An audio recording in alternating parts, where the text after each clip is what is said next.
Hey everybody, I am starting Instagram Live with Kara Swisher, the much known and respected tech journalist. You're going to get a chance to ask her some questions. We just finished an episode on Bulletproof Radio. Hello. All right, good deal. I'm going to read the questions from you guys. So, okay. Kara Swisher, we're not on Facebook Live that I'm aware of, just Instagram Live. Yeah. All right, she wants to know your thoughts on 5G and vaccine. So there's a bunch of people who are saying, look, there's a connection between mitochondrial weakness and EMFs and all that. You need to stop. That's not. It's one of those conspiracy. I know it's been a big conspiracy theory on lots of different platforms, but I'm not going to comment on it. I'd insult you if I thought it's not so. From what I can tell from the technologists I'm talking to.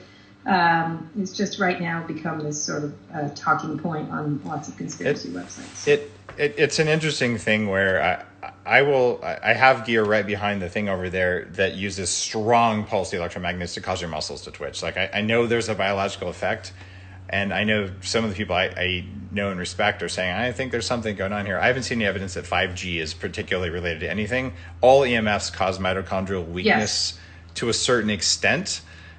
So, there you go. I'm not going to say that. Someday, I haven't seen it. Can I say, Dave, someday there's going to be a lot of science on the impact of all this technology around our heads, for sure. I don't doubt that. It's coming out. I think this right now is it's part of fear-mongering happening during this crisis. I tend to agree with you, and I'll be the first to say EMFs matter. I just don't think that there's a clear smoking gun that you can use to connect the two. So we made half the people happy and half the people angry, because you don't have to be tribal. You can just be curious and just be like, I don't know. That's what I'm saying. We're both saying we don't know, but I don't think there's so much going on there.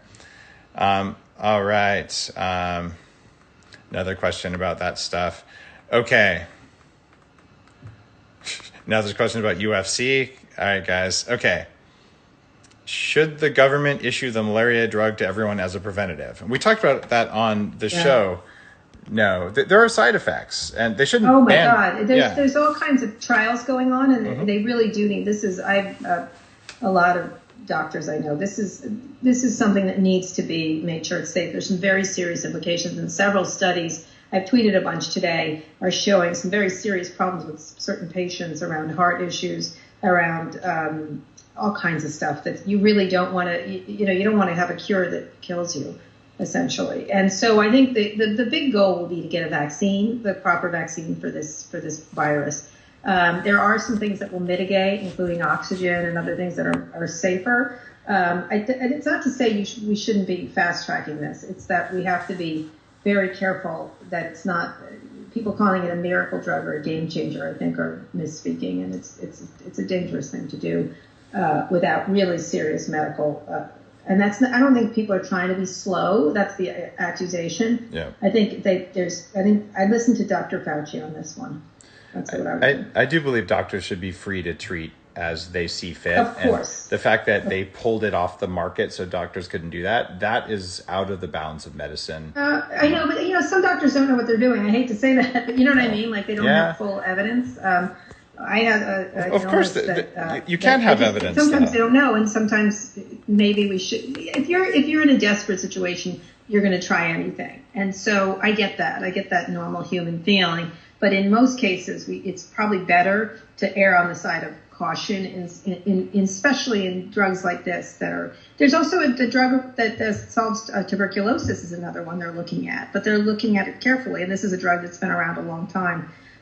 There's a lot of things that are being worked on, and I think we just have to be just slightly more patient with certain the ones that have bad side effects. So I'm concerned that doctors are being guided to not do it when there are doctors who have the ability to do the labs who've worked with the medication before. Where at this point, given that we have no evidence of what works and we don't have any evidence of what doesn't work, it is the doctor's position, it's the doctor's position to make that call, not a government agency.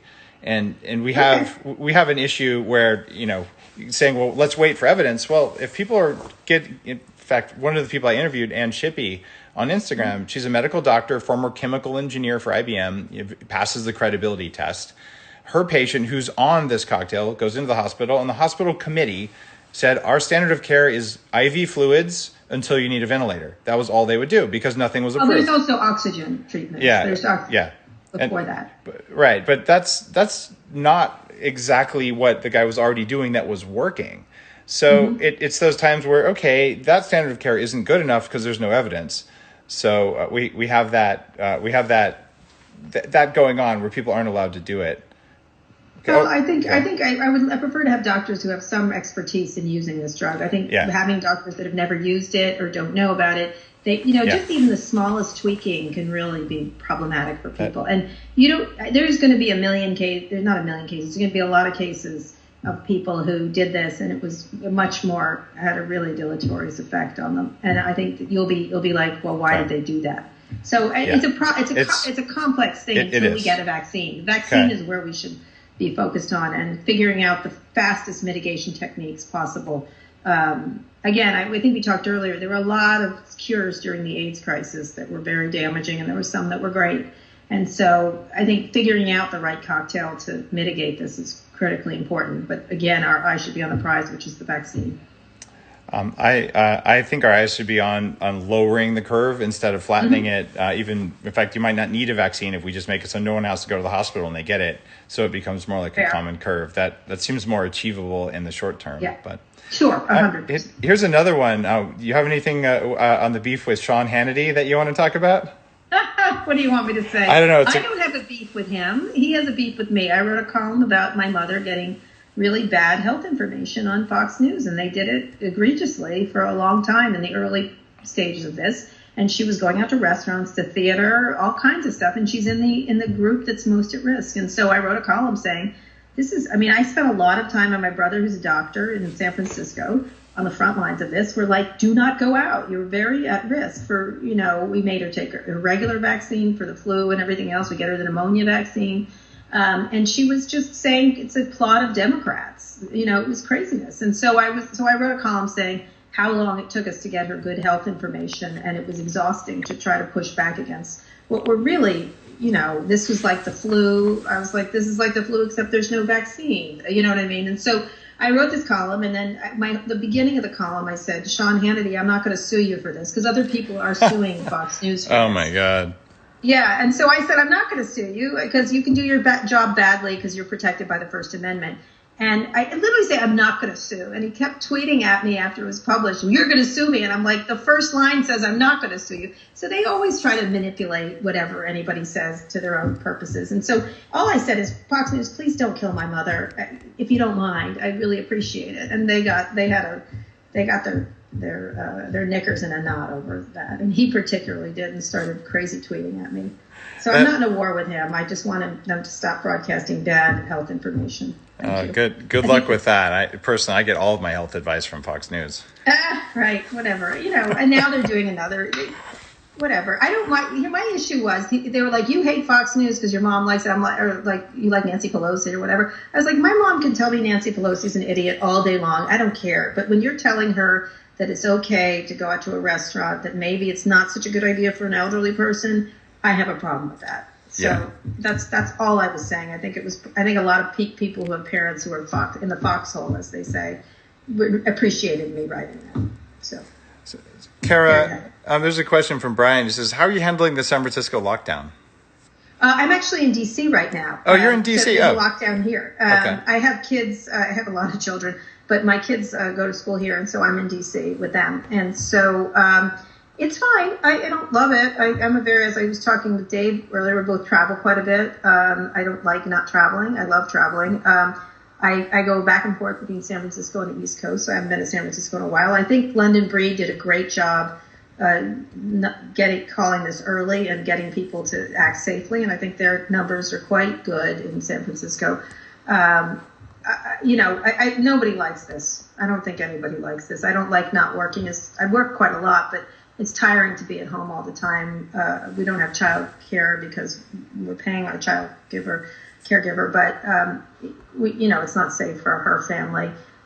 So it's harder to work and do child care and also try to have a regular life.